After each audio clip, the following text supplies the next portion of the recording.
In the deep water. Have you ever been in the deep water? I look at this thing sometimes and I wonder. See, a lot of us in deep water and we don't even know it. You're in deep water, you don't even know it. Bills piling up around your neck, you're in deep water, you don't even know it. You don't even know how you're going to pay your bills tomorrow. You're in deep water and don't even know it. You got a child that's sick and you don't know how you're going to take care of it. You're in deep waters and don't even know it. Somebody went to the doctor and the doctor told you you had cancer. You was in deep waters and you don't even know it. So, have you ever been in deep water? Have you been in deep water? Who rescued you? Was it you? Who rescued you? Was it you or was it the Lord? So when God rescued you out of your deep water, he said, then you don't need to go back to the same old situation that I just brought you out of. You need to leave some of that junk alone that you've been weighing you down. Some of us can't make it in deep water because we weighed down too heavy. Got too much pride, too much jealousy, too much enmity. We got too much backbiting, too much lying on folk, too much talking about folk. It just weighing us down.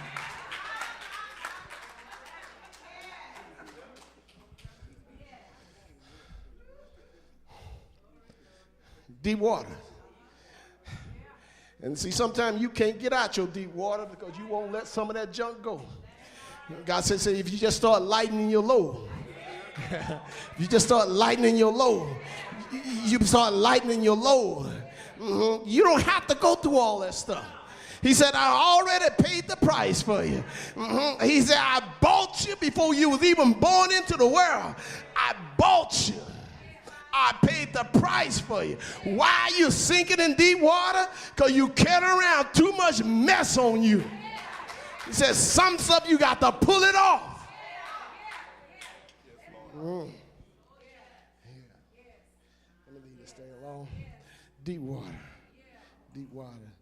But then I'll remind you that sometimes because we are loaded down too much, Jesus gave them a parable about that. He said, it's likened unto a camel going through the eye of the needle. So when they got that, what you're talking about is the needle gate in the city of Jerusalem. It was so small that it was hard for a camel to get through. And so when that camel got ready to come to the gate and we were loaded down, it couldn't get through for all the weight it had on his back. And so the man told him, said, you got to unload your camel. And so he had to start taking stuff off. He started taking stuff off. And when he had taken all his merchandise off and he tried to get to the camel to go through, the camel still couldn't get through the gate because his humps were holding him back.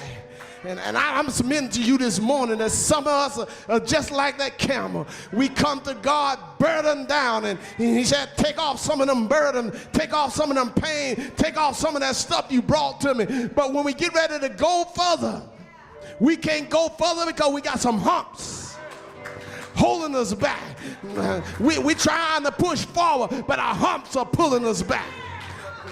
But when I look at him, and then he said to him, he said, no, you can't get that camel in like that. He said, maybe you're going to have to make him bow down. You're going to have to make him bow down. And that camel had to bow down on his knee. And when he got on his knees, he was able to crawl into the city. But I'm saying to you, whatever it is that is holding you back this morning, God is saying to you, it don't matter how you get in. If you have to crawl in, you ought to crawl in this morning. Tell them I'm ready. I'm ready to take on some deep water.